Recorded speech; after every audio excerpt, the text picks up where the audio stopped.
आज अपन विपणन पर्यावरण के बारे में अध्ययन करेंगे। विपणन पर्यावरण एक आधुनिक विचार है जिसका संबंध भौतिक तथा मानवीय वातावरण से होता है। विपणन पर्यावरण में होने वाले परिवर्तनों से निर्माताओं को भी अपनी संगठन संरचना में परिवर्तन करना पड़ता है। वर्तमान में निर्माता पूर्णतया ग्राहक अभिमुखी हो गया है। ग्राहक की इच्छा, उसकी रुचि, उसकी आवश्यकता, उसकी आय तथा उसकी अन्य बातों की जानकारी रखना एक उत्पादक के लिए आवश्यक हो गया है एवं ग्राहक की रुचि और इच्छा के अनुसार ही उसमें परिवर्तन करना उत्पादक की मजबूरी समझिए या उत्पादक की नीति बनती जा रही है। उत्पादक की जो ये नीति है ये बाह्य वातावरण से भी प्रभावित होती है और बदली हुई परिस्थितियों के अनुसार भी इसमें परिवर्तन करना पड़ता है। इसलिए जो बदली हुई परिस्थितियों के अनुसार जो इसमें परिवर्तन होता है उसने विपणन पर्यावरण को एक नई परिभाषा के रूप में, एक नई विशेषता के रूप में प्रकट किया है। आज पर्यावरण के कुछ ऐसे तत्व होते हैं जिन पर न तो उत्पादक का नियंत्रण होता है और न ही वह उन्हें अपने पक्ष में प्रभावित करने की क्षमता रखता है।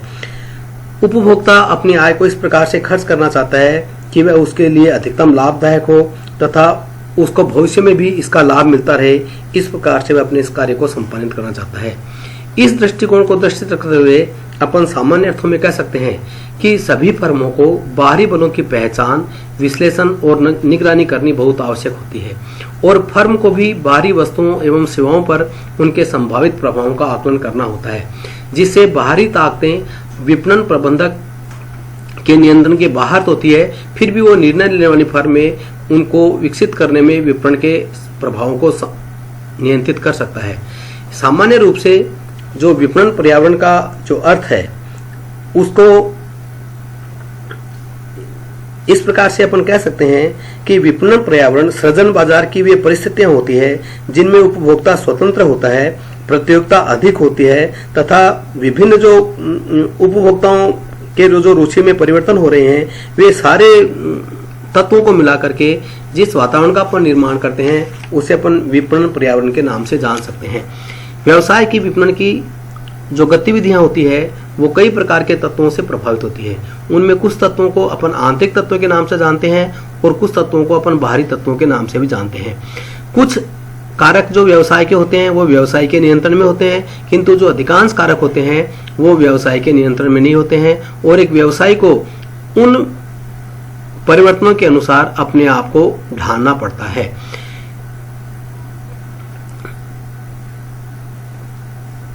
विपणन पर्यावरण उन बाहरी तत्वों को परिभाषित करते हैं जो प्रत्येक संगठन को उन वातावरण के बारे में गंभीरता से सोचने की को मजबूर करते हैं जिनमें वह संचालित होता है। इस प्रकार से विपणन वातावरण एक आंतरिक और बाह्य वातावरण होता है जिसके अंतर्गत वो अपने कार्य को संपन्न करता है। हम जो आंतरिक और बाह्य वातावरण है इसमें अपन बाहरी वातावरण को दो भागों में विभाजित कर सकते हैं। एक नंबर 1 सूक्ष्म और स्थूल। सूक्ष्म और स्थूल वातावरण वे होते हैं जिनके जो उपक्रम के लिए बहुत ही विशिष्ट होते हैं। इसमें उत्पादन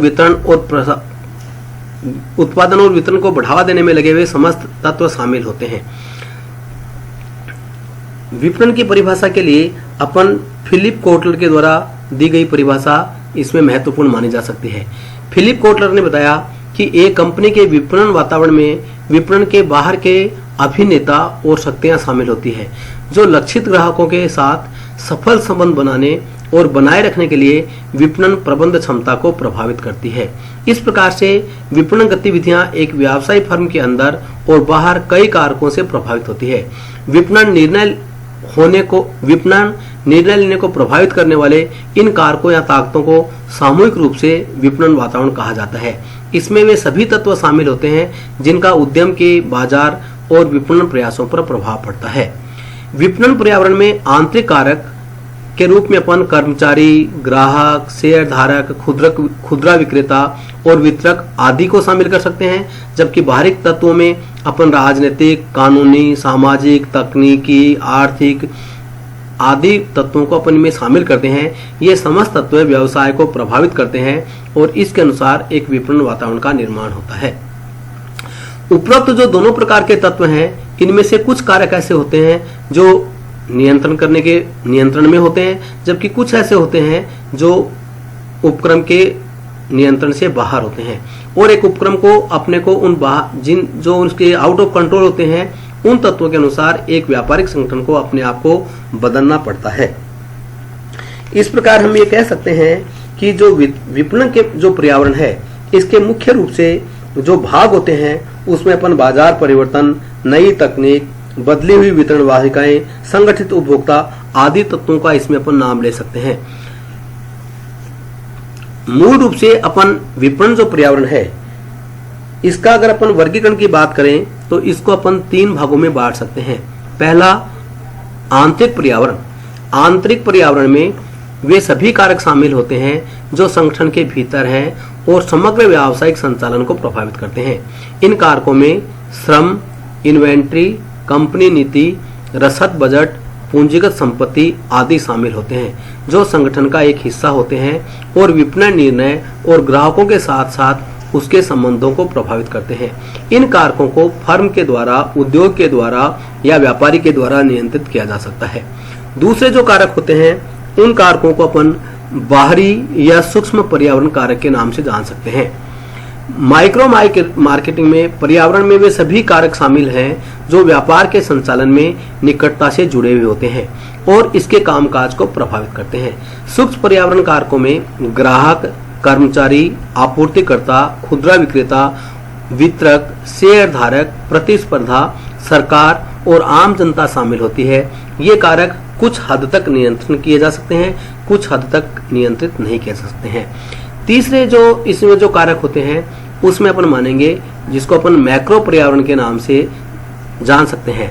मैक्रो पर्यावरण में वे सभी घटक शामिल होते हैं जो संगठन के बाहर मौजूद हैं और उन्हें नियंत्रित नहीं किया जा सकता है। इन कारकों में मुख्य रूप से सामाजिक, आर्थिक, तकनीकी ताकतें, राजनीतिक और कानूनी प्रभाव शामिल होते हैं। इस प्रकार से हम देख सकते हैं कि जो पर्यावरण है उसके मुख्य रूप से इसको जो प्रभावित करने वाले बातें होते हैं वो मुख्य से उन घटकों को अपन 5 भागों में बांट सकते हैं। नंबर 1, बाजार परिवर्तन। विद्यमान तथा संभावित उपभोक्ताओं के विचार में जो परिवर्तन होता है वो बाजार परिवर्तन कहलाता है। ग्राहक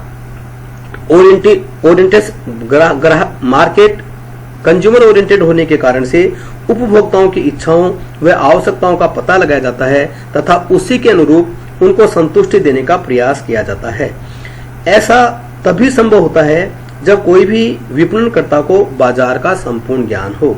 तो जो बाजार में जो मुख्य रूप से जो परिवर्तन होते हैं उन बाजार परिवर्तनों का अध्ययन करने को हम बाजार परिवर्तन के नाम से जान सकते हैं। इसका जो दूसरा बिंदु है वो है नई तकनीक के कारण उत्पाद में परिवर्तन होना। वर्तमान समय में उत्पादन की तकनीक है वो दिनों दिन बदलती जा रही है, उसमें परिवर्तन बहुत तेजी से हो रहे हैं। इसलिए नए अनुसंधान के कारण से पुराने जो उत्पाद होते हैं वो अप्रचलन की स्थिति में आ जाते हैं और उसकी जगह नया उत्पाद उसका स्थान ले लेता है। विपणन पर्यावरण में विपणन विचार के क्रियान्वयन को ये स्थिति व्यापक रूप से प्रभावित करती है। विपणन पर्यावरण नए उत्पाद के लिए प्रेरणादायक होता है क्योंकि यह उनके प्रस्तुतिकरण में सहायता प्रदान करता है।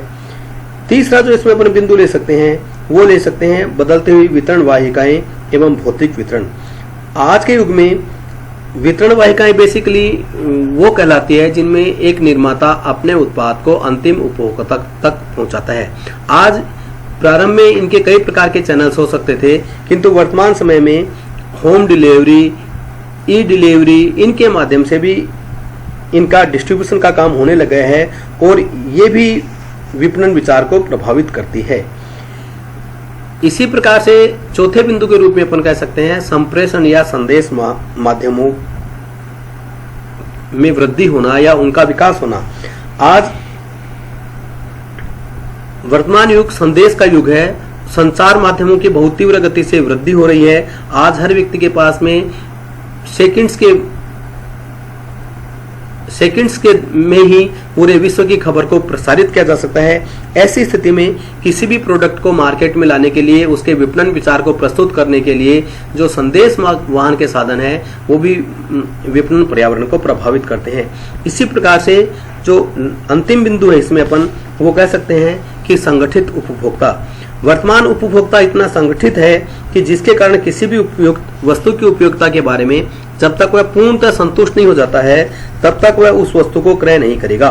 उपभोक्ता अपने हितों की रक्षा के लिए अब संगठित होकर के कार्य करता है और इसी कारण से अनेक जो उत्पादक है उनकी विचारधाराओं में भी अंतर है। इसलिए निर्माताओं को आज अपनी विचारधारा उत्पादन अभिमुखी न बना करके उपभोक्ता अभिमुखी बनानी पड़ रही है। इस प्रकार से हम देखते हैं कि विपणन जो पर्यावरण है वो इन तत्वों से अत्यधिक मात्रा में प्रभावित होता है।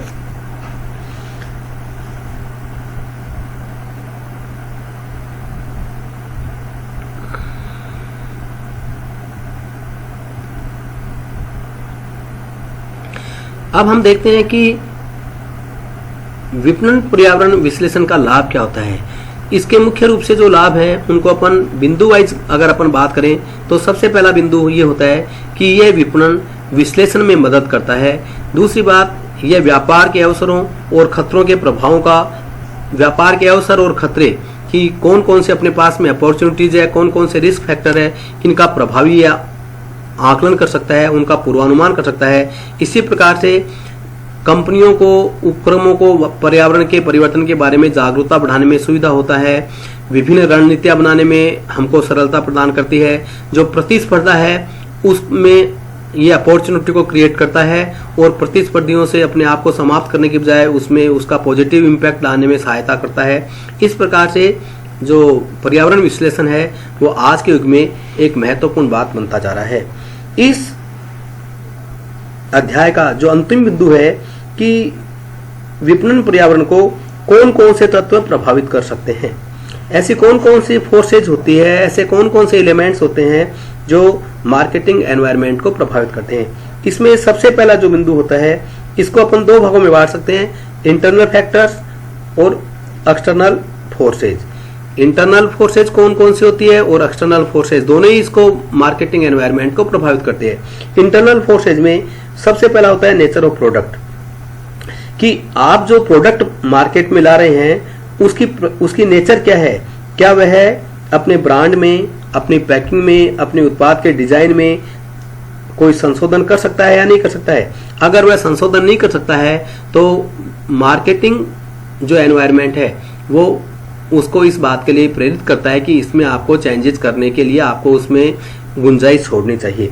दूसरा होता है इसी प्रकार से कि प्रोडक्ट की प्राइस डिटर्मिनेशन कैसे करेंगे, उसका डिस्ट्रीब्यूशन कैसे करेंगे, उसका प्रमोशन कैसे करेंगे।